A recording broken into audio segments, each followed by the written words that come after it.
Hello, everyone, and welcome to another episode of For You from Eve. We are back with a guest episode today, and you guys know I've been jamming you guys with solo episodes recently, so I'm so excited to have a guest back at it today. We're going to be talking all about planning, organizing your life, making your time more efficient, the influencer world, all that great stuff, and launching a brand.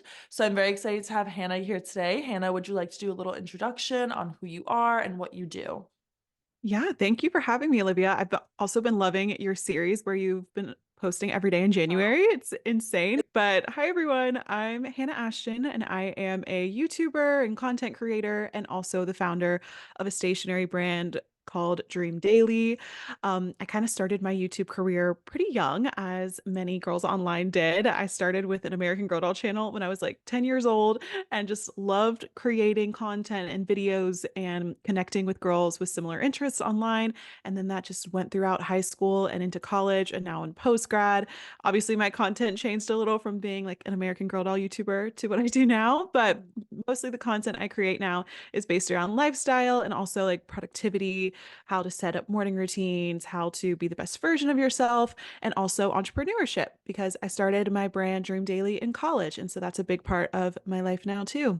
And then, yeah, just a little personal bit. I live in Nashville, Tennessee, and I'm 24 years old. So any other girls out there in Nashville, hit me up because it's a fun time. And I know everyone's so open to always hanging out and meeting up with each other here. But Yeah, yeah, I've it's a little always about wanted me. to go to Nashville. I actually didn't know you started so early on. And I feel like the time that you started is the time that people, at least like even for me, that I started now, I wish I had started so far back. But I think that because it wasn't so common, people kind of looked at it differently. So how did you kind of have, I guess, the courage and confidence to start your journey on social media and YouTube while also being in school with a bunch of people who were going to see that content? Yeah, it is kind of crazy thinking about it because it was so weird. I think now it's more common for people to post little Mhm. TikTok vlogs or to have a YouTube channel, to post on Instagram, all cute. But at the time, I started with like a makeup blog as well when I was in Mhm. school, like along with doing YouTube, and everyone thought it was very interesting. No one understood it. They were like, "What are you doing? Like posting videos in your room to YouTube?" But what helped is I did go to a small school growing up, and so it was like less intimidating maybe in that Mhm. fact where everyone just kind of knew me. They knew I was a dreamer. They knew I liked, all these different things. I liked digital creation and editing, and that's just who I was all growing up. I was just like the YouTube girl, like that was my personality. Mhm. And so I think that helped in the fact that I just from an early age was like, this is what I like, this is who I am, I'm gonna be proud of that. And I'm sure people said stuff behind my back. I never heard of anything, which also helped not Yeah. having that. And online hate wasn't as big either. I feel like the online community was really positive and social media was a really positive place, back in like 2012, Mhm. 2013. So I was just diving into that and being like, this is such a positive space online. Even if people are saying stuff around me, I'm going to focus on what's good. Yeah, and that's such a hard mentality to have. I went to like a pretty small school too, but even if like anyone posted anything social media, it was like people were talking about it. So I never had the courage to like follow through with it. I want to talk a little bit about Dream Daily and how you started it in college because starting a business in college, that's where I started my podcast as well. And it is not easy at all. So talk to us a little bit about Dream Daily, how you kind of got into the space and kind of how you even gained that motivation, and then also how you did it while balancing school as well. For sure. So the idea for Dream Daily came because early in college, my content that was performing really well was about like productivity, time management. That also was my niche that took off in high school. So I kind of knew going into college, I wanted my niche on YouTube to focus more on that, like lifestyle. Here's my life in college, but with a twist of like, here's the skill set that I grew in high school with how to manage my days and how to, get my workouts in and work on my self growth and all these things. So I incorporated that into my content and people loved it. People in my classes were like, wait, how do you wake up early and like edit a YouTube video, then go to class and get all your homework done and get good grades? And I was like, okay, I am thankful that I learned these skills in high school through podcasts Mhm. and reading and trying them out for myself. Now I have this skill set in college, but I want to teach other students how they can have a successful day as well. And so, along with my content, I decided I wanted to make a physical product. I had the idea curling my hair like a freshman year, it's Mhm. first semester. I think that's just the entrepreneur in me. I was like, okay, I'm in college. I have my YouTube channel, but I want to do something else too. I'm getting bored here. So I decided I wanted to create a product. I didn't know what it was going to look like or what it was going to be called, but I just knew I wanted it to be like one place where a college student can manage all things because other planners on the market at the time, I could they like only saw you as just a student, and fellow students know you do so much more than just school. A lot of us have jobs, side hustles, extracurriculars, your own personal goals. And so I wanted a place where individuals could manage all of that in one book. And so it ended up being called the Dream Achieve Workbook, which is still one of our best-selling planners today. It's a 6-month undated planner and goal-setting workbook in one. And I had that idea, like I said, beginning of freshman year. I worked on it all throughout freshman year and then launched it the summer before my sophomore year. So Mhm. took about 9 to 10 months of ideation and everything. And we can get into like my actual strategy for building a business in college, but that's kind of the overview of why I started it.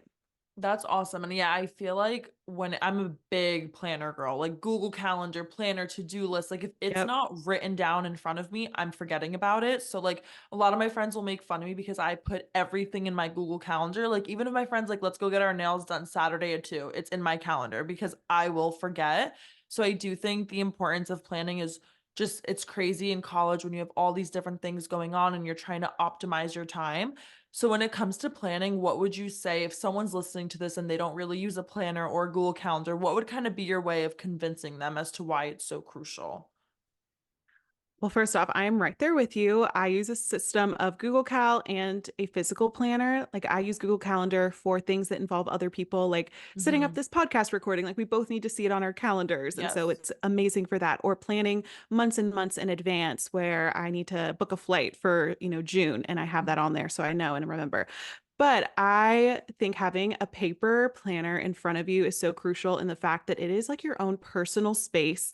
Just having something that's not digital, we're so much on our phones, so much on our computers, having a place where you can like turn to plan out your day, track your habits, make your schedule. It just gives you that little boost of motivation in the morning and it allows you to like think more inwardly instead of thinking about okay my inbox like this is what's everyone else needs from me. It's like this is what is good for me and what I need to do is in this space and this physical product that no one else has access to.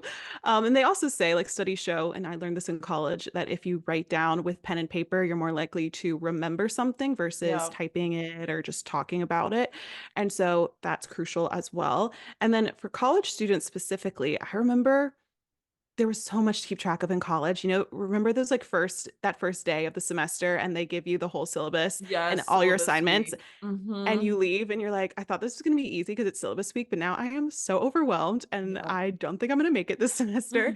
And so having a physical planner where I literally would go in each month and each week and fill in the assignments at the start of that semester. So I knew what was coming. I was never surprised by a paper or a project. It really helped me have like a clearer mindset going into college because there's so much you have to keep track of there. There is, and I'm the same way. Like I'm in school, I'm doing the podcast. I also like nanny. I work at a elementary school. Like there's a million different categories in my planner. So like in order for me to actually have time to breathe or go to the gym or hang out with friends, it's like it all has to be written down. Well, I want to talk a little bit about, we're going into the new year. I think a lot of people are setting their goals, they're trying to be consistent with goals. I want to talk all about achieving your goals, how to remain consistent with the habits that lead to your goals, and how can someone kind of decide what goals to set for themselves. Whether it's like, I feel like a lot of the time we set very unrealistic goals and then we don't achieve them and we kind of knock ourselves down. So, what does goal setting kind of mean to you, and how would you advise someone to start setting their goals? I love this topic, especially at the beginning of the year, because I think we all Mhm. have that motivation and then it's so easy to lose it. Yeah. I go into very specific detail about this on my YouTube channel. So if any of you like are listening to this and you're like, oh, I want to listen to that again or want a visual, Hannah Ashton is my YouTube channel. And I have so many videos in January about goal setting and you Mhm. can visualize it more. But basically, I say like a step-by-step process is to, okay, first, yes, think of your whole year. It's the new year. It's fun to visualize these resolutions, make a cute vision board, be really specific with your vision board with the goals that you have for yourself. So let myself write maybe like 10 to 12 goals for the whole year. Like it's a lot. But then we narrow it down. So then I Mhm. look at the next 6 months and I write down, okay, from this big list of goals that I have and from my vision board, what do I feel like is the most important that I really want to focus on first in this new year? And I put that as a 6 month goal. Like, so I'll write maybe 5 or 6 6 month goals. Then I even break it down further into quarterly goals, which a quarter is just 3 months. There's quarter one, two, three, four of the year. And I feel like this is really helpful in the fact that it's not a month because we know how quickly the months fly by. Mhm. But it's also not like a year or 6 months out. You still have check-ins with yourself these 4 times throughout the year at the different quarters. And so once you kind of figure out, okay, what am I now going to work on? Maybe 1 to 3 goals for the next 3 months. What's most important? You choose those. And then I have this whole system where I look at my goals, if they're a project goal versus a habit goal. So, like a project goal would be like starting a podcast. Like there's a lot of little tasks that have to get done to accomplish this goal. And so I kind of go after those goals separately than a habit goal, which may be like working out every day or journaling every day or waking up at 6 a.m. That's a habit goal that is you do it once and you repeat it, and that's how you achieve it. So I kind of then categorize my goals in what's a project, what's a habit, and I'm able to be like, okay, this is how I can then actually create a strategy to then put these goals and habits into my daily routine and into my life to actually achieve them.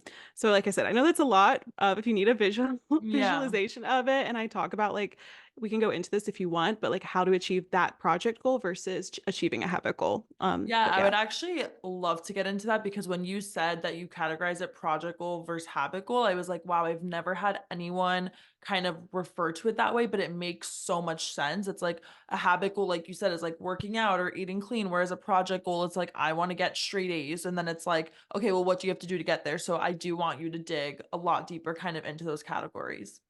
perfect. Yeah, I kind of thought of the two different goals a few years ago and talked about it on YouTube, and it really resonated with a lot of people because it's more manageable. And so, yeah, I've been sharing this, like I said, YouTube, workshops, all the things for a while, and people really seem to like it. So basically, for a project, you are going to think of your end result, make it very specific. So let's just use the example of starting a podcast because that's a fun one.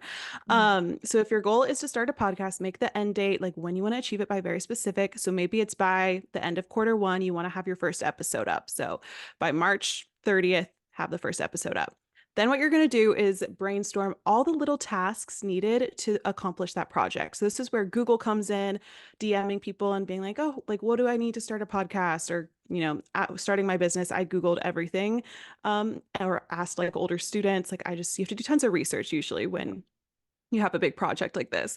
And so you're going to write out all those little tasks. It may be overwhelming, but it's okay. Just like get it all out on paper, brainstorm every little thing. And what's even better is if you can break those tasks into things that can be done in 30 minutes. So maybe you need to have a photographer do your podcast cover shoot. Well, you can break that one task into research photographers, message photographer, send or pay invoice for photographer, book the photo shoot date. Like you can divide these up and be really specific so that you kind of have a game plan for what needs to get done. And more tasks will be added as you go. Like you'll figure things out that you're like, oh, I didn't realize I needed to do that. And this list will continue to ebb and flow. But then how you're going to actually make this happen for your project goal is you have to schedule in 30 minutes a day or however much you can into your daily routine. So for some people, if you're a morning person, maybe that's waking up 30 minutes earlier and, with your coffee, sitting down at your desk and you start working on that task list. Maybe you have an hour lunch break that you only need 30 minutes of to eat. And so you can work on your goals for that other 30 minutes. Maybe it's at the end of your day. Maybe you have no time in your week. You're like, "Hannah, I have a crazy work schedule." All good. Dedicate maybe a few hours on Sunday to working towards it. So figure out Mhm. like your life, your schedule, and you just have to put in daily or weekly time to work on that big task list, and you just start checking things off. So it's very simple, but Mhm. it's like having that game plan going into it. It's not just like, I want to start a podcast. I don't know where to start. Or maybe you wake up early one day and you're like, okay, I'm going to work on my goals, but then you don't have that task list that's broken down and easy to check off. And so Yeah. you just waste that time like scrolling on your phone. So I feel like Yeah. having the game plan, putting it in your daily routine really helps achieve that. Like when I was in college, this is how I started Dream Daily was I had 8 a.m.s all my first year, as most freshmen do. And so I Hmm. literally had to wake up at like 6:30. I'd work on Dream Daily for 30 minutes to an hour every morning, get ready, and then go to my first class. And yeah, it sucked waking up that early, but I just made it happen because I was like, I really want to start this business. I really want to create this product for me and my audience. And so I'm going to put in the extra time every day until it's accomplished. Yeah, and I love how you're kind of talking about write it down because when you kind Yeah. of just let things float in your head, it seems so much more overwhelming and it seems like you have so much more to do.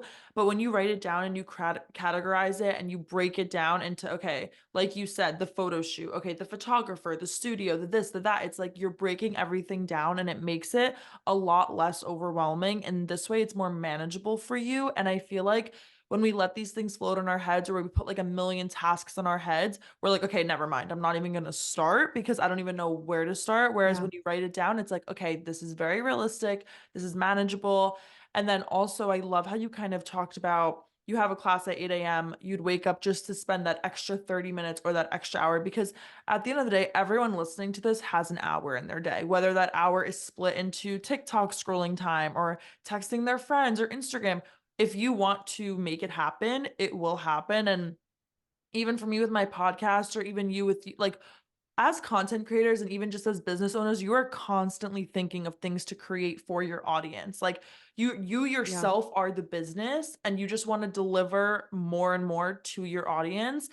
And that honestly like inspired me too because there's so many things that I want to create for my community, for my audience. And I'm like, well, I'm busy with this and I'm busy with that. But like you said, if I just put 30 minutes each morning into like achieving a little bit of that next step I want to take, it will make such a difference in the end. And even for me now, like there's things like you said that I'm like, oh, I need to get to that. I need to get to that idea or like a new product launch. Like if I'm coming up with a new product idea for Dream Daily, it's hard to fit that into an already busy schedule of creating content, shipping orders, kind of those tasks that just pop up every day. And then I get to the end of the day and I'm like, oh, it's still on my to-do list. I didn't get to that.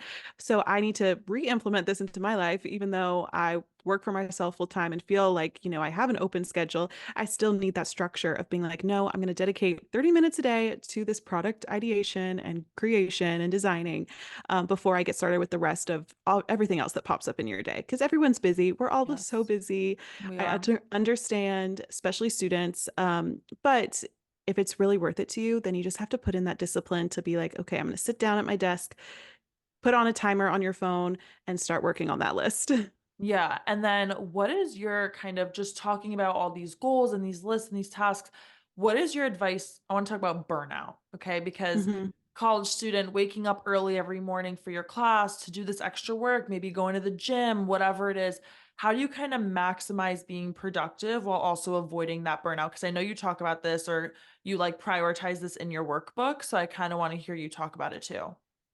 Yeah, so I try to have days. I try to do like at least one day a week where I don't think at all about work, which is kind of big for someone who works for themselves, like has a Yeah, business, like the typical entrepreneur hustle spirit is like you're constantly thinking about your business. I think really gotten to the point where I can sit down at the end of the day and watch TV or read and not be on my phone working. Or and then on like Sundays, I have my routine. I'm either with my boyfriend or I'm with friends. I make plans, I get out and have that time to again just disconnect. Like so that's the first thing that I think is so important is having that one day a week. Sometimes two, sometimes I can make it a Saturday as well, where I just like literally do not open my laptop. yeah, And then, so that's the like weekly thing. But then I also have to have those daily habits where I am putting it into my everyday to help me with burnout. So like having that morning and night routine, we all know we've heard it a million times, but it is so important. I feel it like to have is. those end caps on your day because without those, I would just be like, okay, I'll wake up and get on my computer or I'll work on my computer till I get in bed. But having those morning and night routines in place with little habits that bring me joy, like reading in the morning, journaling. At night, I read fiction, I watch a movie, I play a board game with friends. Like literally just putting things in your daily routine that bring you joy and that aren't work related, I find are so important for avoiding that burnout. When I was in school, it looked a little different because I was doing so much on top of like being a student, having a business, we're doing YouTube and stuff. So I wasn't able to put as many habits in my day, but I was still doing little things here or there, a workout class or grabbing coffee with a friend, or like if I had to work from a coffee shop, just having a friend come along. So you just have to like work and figure out those little pockets of time in your day where you can put habits that bring you joy and that make you happy. And not just everything has to be for like goals and work and school and the hustle of it all. Yeah, I agree 100%. And like you said, I'll have mornings where I'll wake up and my laptop's on my bedside table and I'll grab it before I even get out of bed, before I make my coffee, before I wash my face. My laptop is on my lap and it's like, it's the first thing I thought of when I woke up. And all of a sudden I look and it's like 3 hours went by of me doing work. And it's like, okay, Yeah. great that that work is done. But like, am I okay? Because I've just been staring at a screen since I woke up. So I love that you mentioned the importance of morning and night routines. What are some habits in your morning and night routine that kind of keep you from avoiding that burnout and that you find joy in and that just give you like a little bit of a break? Yeah, and this would also be a good time. I can talk about like how to achieve those habit goals because I know we Yeah. mentioned the project ones, but for habits, first I'll say the habits that I do use. So I wake up and I do have coffee like first thing every morning. I don't have the daily greens habit in yet. I go straight to the coffee maker. But once I get that, I'll have like water with it too. And I'll Mhm. sit down and I like to journal, read and read my Bible. So I will read my Bible, do my devotions, then I'll read like a business, like nonfiction type of book to get me inspired for the day. And then I'll take that like motivation I get from the book and journal about it or journal about whatever I need to do that day. I'm a big journaler. And kind of how I implemented that habit into my routine is through habit stacking. And I don't know if you've talked about like the habit loop on your podcast before. No. Okay. So people can do more research on this too. It's from Charles Duhigg, I believe is the creator of it. And basically, with every habit you have in your life, whether it's good or bad, it follows this loop where there's a cue, and then you have your routine, and then there's a reward. So like for like even brushing your teeth, your body follows this. So you wake up in the morning, that's your cue. You have that like bad breath taste in your mouth. That's the cue to your body, like, oh, I need to go brush my teeth. So that's your routine of brushing your teeth. And then your reward is like minty fresh breath. Yeah. And so everything you do follows this, which is crazy.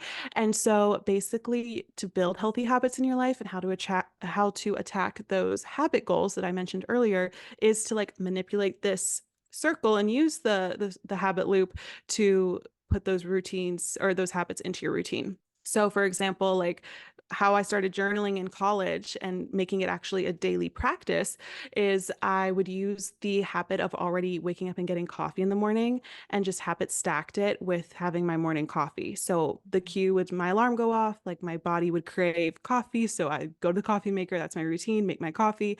And then I would keep my journal next to my coffee maker and just grab it. And I told myself, like, before I finish this cup of coffee, I have to also do journaling in the morning. And then my reward is still the same of I get caffeine and enjoy my coffee, but now I'm like adding in that extra habit, like sneaking it in there kind Yeah. of. So that's kind of how you can add these healthy habits into your routine. But going back to the ones I use daily, my last morning habit, so after I do my journaling and coffee, is I'll go on a quick walk outside. Literally, it could be 10 minutes some days, it could be 45 minutes some days. Sometimes it's with a friend. Sometimes I call my mom. Sometimes, most of the times, I listen to a podcast. And again, just like a motivational podcast, something to get me motivated to work. I find also someone who's self-employed, I have to motivate myself every day because Yeah. there's no one motivating me.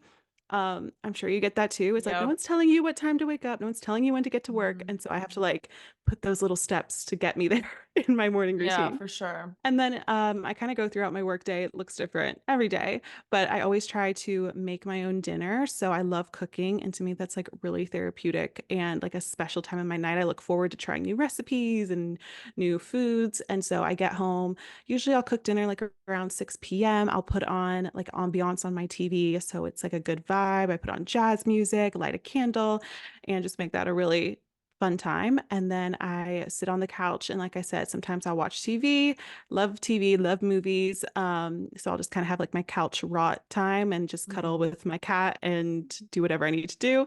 And then do my skincare routine. I do a more like in-depth skincare routine at night versus in the morning.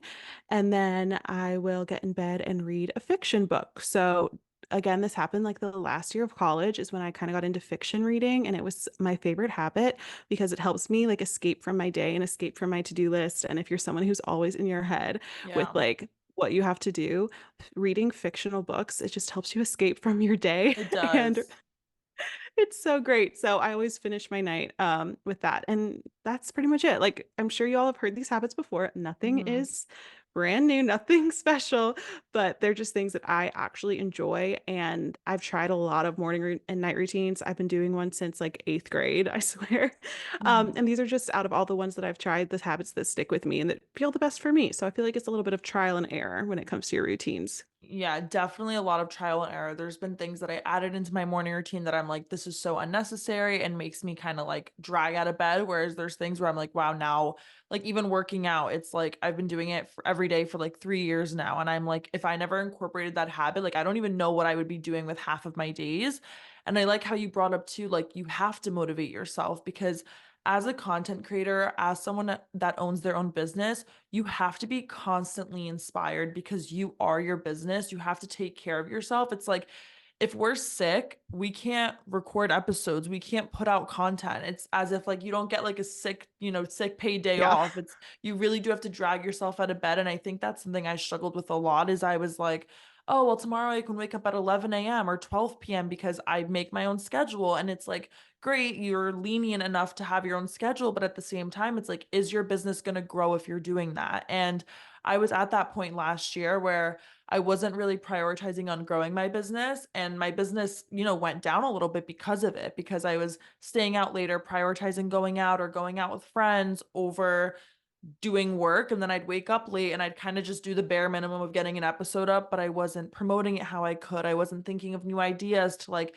grab at a new audience. And now I'm kind of in this point where I set my alarm early, I give myself tasks that I write down, and I act as if it's someone else giving it to me because it is Mhm. hard to get yourself out of bed in the morning. If you don't have to be somewhere at a certain time, it's like, great, I can sleep in a little bit more. Then it's like, no, if you want to run your own business, you have to motivate yourself every single day. It's so true. And people ask me like, what motivates you then? And for basic answers, like I said, podcasts, Mhm. books, other creators. I love like putting on a YouTube video in the morning when I'm walking on the treadmill or while I'm getting ready and doing my hair, like that helps me. But also, like, you have to have that motivation come from yourself, like how you were saying, like, you have to realize this is important to me and no one else is going to make it happen.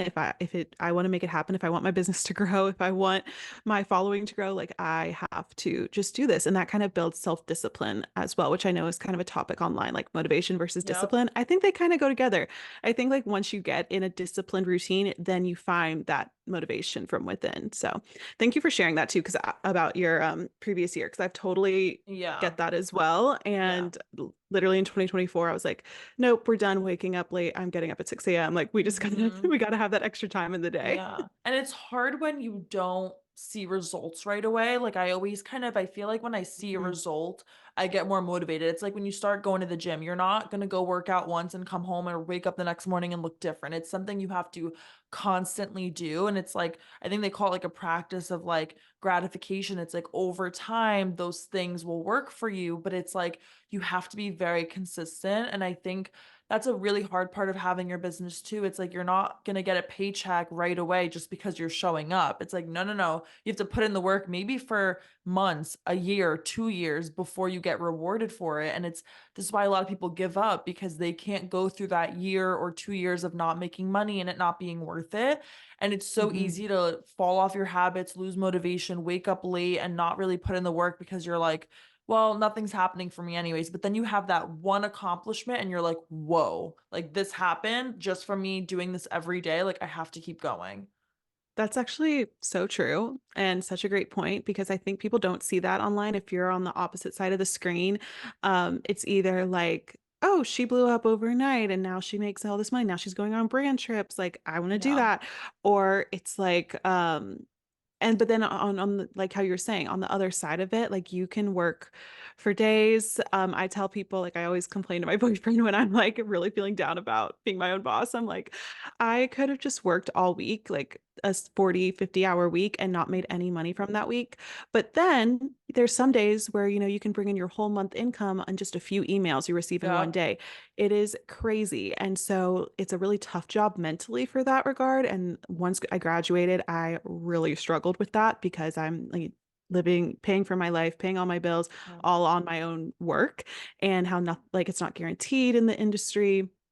There's so many outside factors. And so it is a big like mental health thing as well, It being your is. own boss. And it can definitely be challenging. But like how you said, you kind of have to put in the work even when you don't see results. And it could be a year, it could be years without seeing those results. But, we all just have to be hopeful that like it is going to come in the end and not give in to that, yeah, want for instant gratification. Yeah, and like you said, you'll work 40, 50-hour week, nothing will come from it, and then one random brand will send you an email and be like, "Hey, we're paying you this much to do that." And you're like, "Whoa, okay, that just came out of nowhere." And it's a lot Yeah. of pressure to have to constantly put in the work, and you don't know when your next paycheck is coming. You don't know how much it's going to be. What is your advice for people who I feel like the influencer space is becoming very common now? It's a little bit oversaturated. What is your advice for someone wanting to get into the influencer space, wanting to reach out to brands? How can they start getting paid collaborations? Because I feel like a lot of people give information on it, but it's like no one actually like does it or like says how to do it. So what is your advice for someone that wants to start in that space? Yeah, I've been doing it for, like I said, many, many years. Mhm. And before I get into like specifics, just one piece of advice in general is like you do not have to have a big following to make this your full-time job. I have not even 15,000 followers on Instagram. YouTube is my bigger platform, where I have like over 100, almost 200,000 subscribers, but it's not like I have crazy and crazy amounts of views, like, but it still is able to be my full-time job. So just a little, encouragement there. If you're like, I have under 10K or I don't know, like you can just put in the work now and you never know what's going to happen from it. And you can be a full-time creator without being like this huge mega influencer, Yeah. which is amazing. So for what I tell people when they're wanting to get started is to get on the platforms that make sense for you. So for me, I started with YouTube. Like YouTube is my biggest platform, so that's where I put the most time and effort into it. I still do TikTok and Instagram. I don't do Twitter. I don't do Snapchat. Don't really do Pinterest, like for marketing wise. And so find the platforms that work best for you. Find wherever you grow, your biggest audience starts to grow, and focus on there. So if it's TikTok, like you're getting more views on TikTok, focus most of your energy on that one platform. Don't feel like you Mhm. have to add on a YouTube channel just to say you have a YouTube channel, because Yeah. that just is going to take your time away from where you can see that exponential growth. Of course, everyone says post consistently. I feel like that's a huge one. And for like lifestyle creators out there, film every little thing. It's so hard to remember to It do. is. But like just every few days, film doing your morning coffee, film going on your walk, film getting dressed or opening up a package, just so you have like that bankroll of content. So when you're have a day where you're like, okay, this is an editing day, you can sit down and edit 15 videos from like those 2 to 3 days of just filming all these little moments. And I see a lot of creators, especially like Instagram Reels and TikTok, repurposing content. So if you took a video of you making your morning coffee and it's the same every morning, you can repurpose that in another day in the life. Like you don't have to refilm that you making that coffee every single day if you're gonna do a day in the life every day. You can, of course, switch it up every now and then, but don't be afraid to reuse content, because the truth is your followers aren't going to notice too much. I think when you start building a following, you're like, my followers are going to notice every little thing in my day. And the thing is, your followers also follow probably hundreds of other creators. And so they love your content for the style, not just because it's, completely different every day. A lot of people like that consistent look, aesthetic, Yeah. consistent, what they like knowing what to expect when they can come to your content. So I've also found that out on YouTube. Is like stick with what I know when it comes to the types of videos that do really well. Like my monthly reset videos perform the best every month. And so you bet I'm going to do one every month, and I'm going to do the same layout and the same style and the same sections of that monthly reset, because that's what people want. And so they want to know they can click on that video and expect to see what they watched last month. So just a little tip there. But when it comes to brand deals, um, start by tagging brands that you use every day. So if you're posting a picture of your journal and your coffee, tag the mug, tag the journal, tag Mhm. the coffee company, tag the candle that's in the background. And it doesn't even have to be like on the screen. You can move it so the tags, not even shown if you don't want it to see like you're tagging a million brands, but Yeah. just tag them so that they see you organically sharing their content. This is so amazing. Like when even now with even I have a manager and stuff who reaches out to brands for me now, but I still like if I want to work with a brand, I'll buy the product organically, use it organically in my content, tag them, create TikToks dedicated to their product of me unboxing it or me using it. And then you can use that content you've already created for them in your pitch email. So put yourself out there, pitch yourself for, I'm not an expert on pricing. I feel like no one really is in this No industry. one, no one. Anyone I Yeah. talk to when it comes to pricing, they're like, I'm like, I don't know. They're like, I don't know. No, no. Because it's constantly changing. It's so uncomfortable. It's so Yeah. difficult to do. Exactly. So this may be where you have to like kind of do your own research and figure out what, your follower amount, the quality of content you bring to the table, the brand budget, like the bigger the brand, usually the bigger the budget. So you have to like take that into consideration, but literally just start pitching these brands by finding their emails on LinkedIn or their websites or start with an Instagram DM, make it sound professional, and focus when I pitch or when I did pitch for myself is like focus on what they gain from you working with them. I think a lot of influencers are like, I would love to have this product for free and I'll post about it, but instead be like, I would love to share this product with my audience because they're the exact age Yeah. group you're looking for. And, you had this campaign that did really well recently. I'd love to replicate it, but in this, new way. And so really focus on what you can give them and bring to the table versus just what you want from the brand. Yeah, that was a really good last piece of advice of like telling the brand because you make it known like I know your brand. I'm not just sending out this max email and just adding like you can do the same format, but just adding that one paragraph that's different for each company so that they know because they probably get so many emails like that every day Mhm. where it's like what is going to make you different because this field is so oversaturated and popular now that it's like you have to share your creative ideas. Why should they be trusting you showcasing their product? So I really liked that last piece of advice. And yeah, I do feel like that Yeah. space is getting very popular, but in a great way because it's like everyone's kind of controlling their own income in a way. And it's kind of a like free way of marketing, depending if you're doing like, depending how you're doing. Like for us, we can freely market our podcast because of social media, which is like Right. very unheard of. Something I want to talk about too is the pressure after college because most of my audience is either in college, graduating college, entering college, just kind of in their 20s. And I think post grad, I'm suffering the post grad, like, what am I doing with my life right now, too? And it's so overwhelming. And when you have your own business, it's great to have that option to fall back on and something to keep growing. But it's also like, do I want to make a stable income instead? Do I want to do the corporate world? So, talk to us a little bit about your experience when you graduated college and then anyone listening who doesn't really know which path to take. I love talking about this Mhm. because I thought I was prepared for post grad and was not in a few ways. So I decided that my senior year of college, I was like, you know what? I think I'm gonna put in the work. I'm gonna hustle this year to be able to do YouTube and influencing and then my business full time. So that was my plan. I was really thankful. I didn't have to apply to jobs or anything because I was noticing my friends applying to jobs. It seemed really stressful. And I'm like, wow, I'm so blessed. I'm so grateful. I just get to work for myself, which is amazing. But Mhm. then I actually graduated and moved out on my own. My best friend moved to California for a job. And so I went from living with my best friend to then living alone. A lot of my other friends moved out of Nashville for post grad for their other jobs. And so immediately I was like, what is this? I wake up in the morning, like how we said, no one tells you what to do. I Mhm. had really I was doing well in college, like with the structure. Like, yes, I had a lot on my plate and I was really busy, but I kind of figure out the system. That's why I created the workbook. I figured out how to make time for my business and for YouTube and school. And like I knew how to work within that structure. But then they took the structure away, and I was like, wait, what do I need to actually focus on? I have all this time in my day.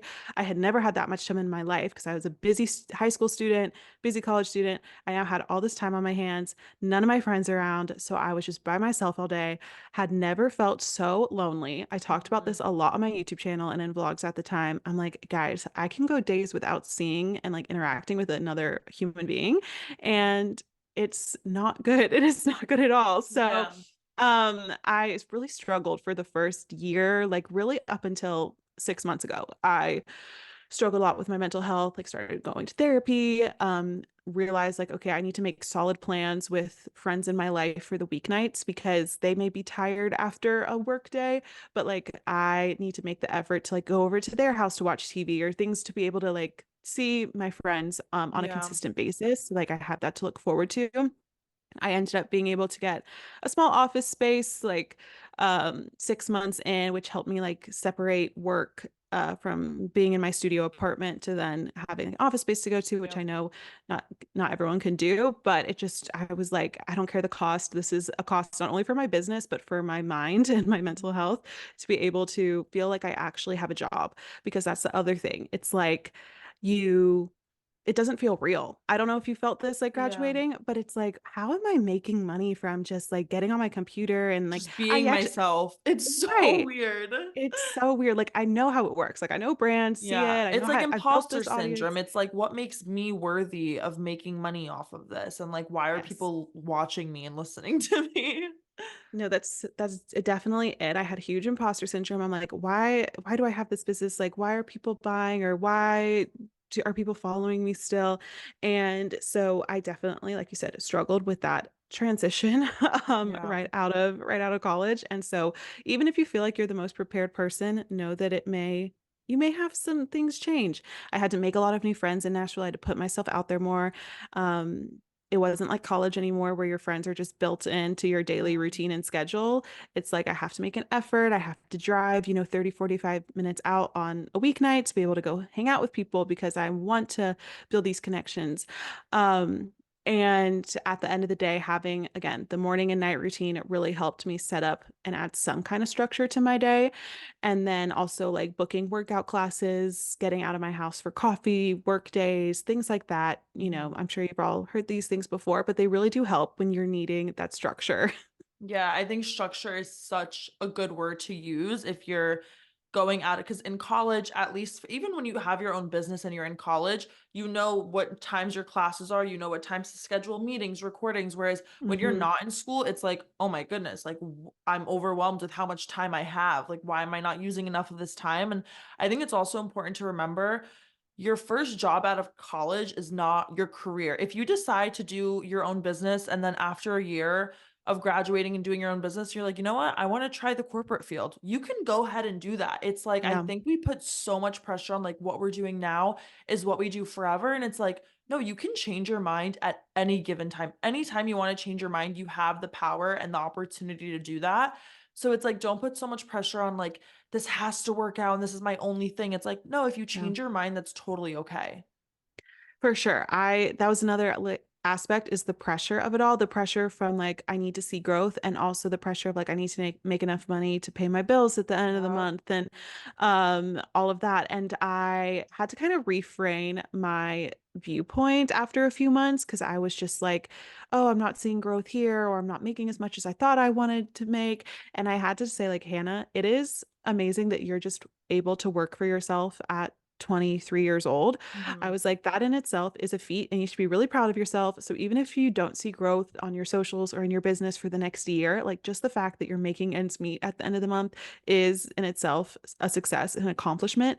And so whatever that may be for you guys, maybe it's the fact that you can pay for your groceries with the money you make from social media, or you can, get some free products for it to change up your routine and your hair care routine, like whatever you have to kind of reframe that success looks like to help yourself keep going.